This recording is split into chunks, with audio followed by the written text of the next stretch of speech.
Welcome, everyone. Welcome to NumFOCUS Presents Give Me Five, where we explore open science, community, and collaboration in just 5 minutes. I'm your host, MK, and in every episode, we'll meet a contributor, organizer, or partner from the NumFOCUS global community to hear their story in 5 questions or 5 ways they make open source thrive. Today, we have a special guest. Her name is Yanina Bellini Saibene, or you can call her Yanni.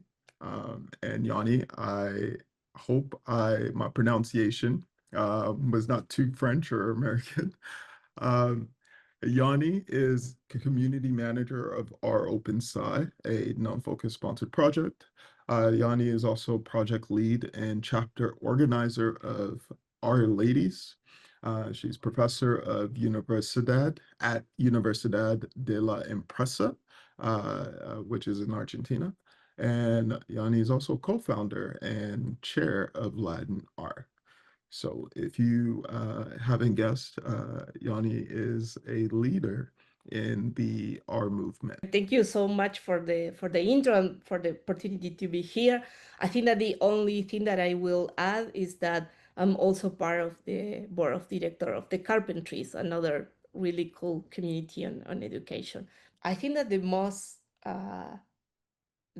important one is that it's always about the people. You're not just coding or building software. You're building a tool for make some aspect of people's life easier or better, and you also create and build relationships around that software tool. That's what we call community, those connections, those relationships. I think the successful project that uh, last long on time or have users and contributors, they invest very much in people and in be trustful to the values that made those people come to the project in the first place. Staying here in this five, I guess you could say, what would be 5 words to describe that community for you? First is very generous with what they know and their time. They're always there to explain you, to help you. The other thing is that most of the people in this community, they will prefer to be kind than to be smart. For them, it's more important to be kind and to have a very friendly space for the rest of the people to thrive, to learn, to grow together.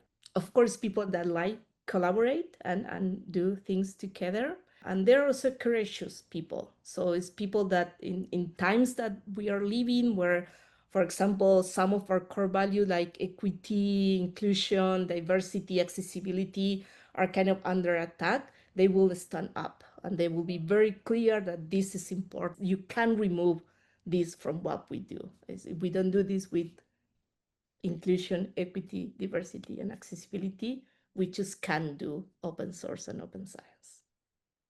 What's one thing your team has faced in terms of challenges?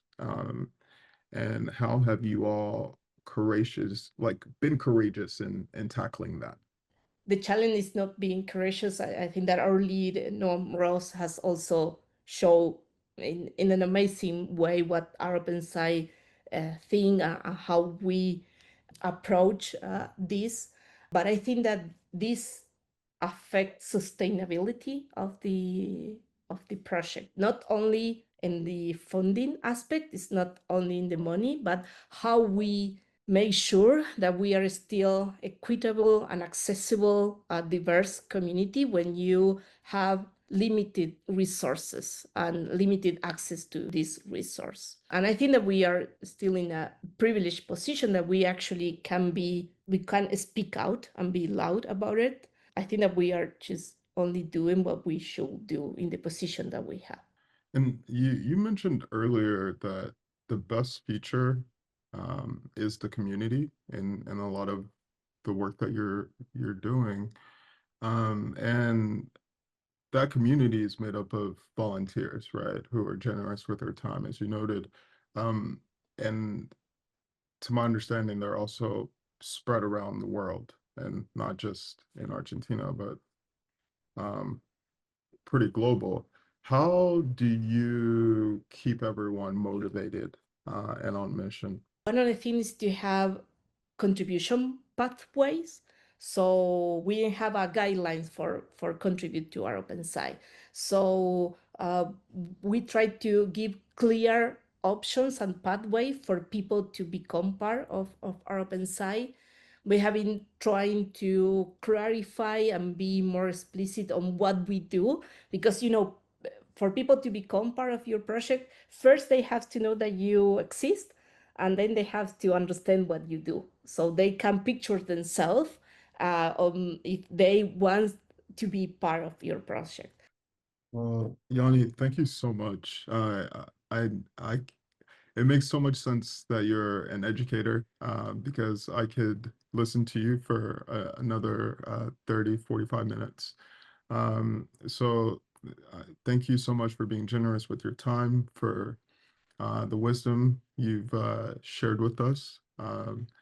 On behalf of the entire NumFocus team, I just want to express my deepest gratitude to you for giving me five today. With that said, maybe we can end it with a high five. Can you give me Sure. five?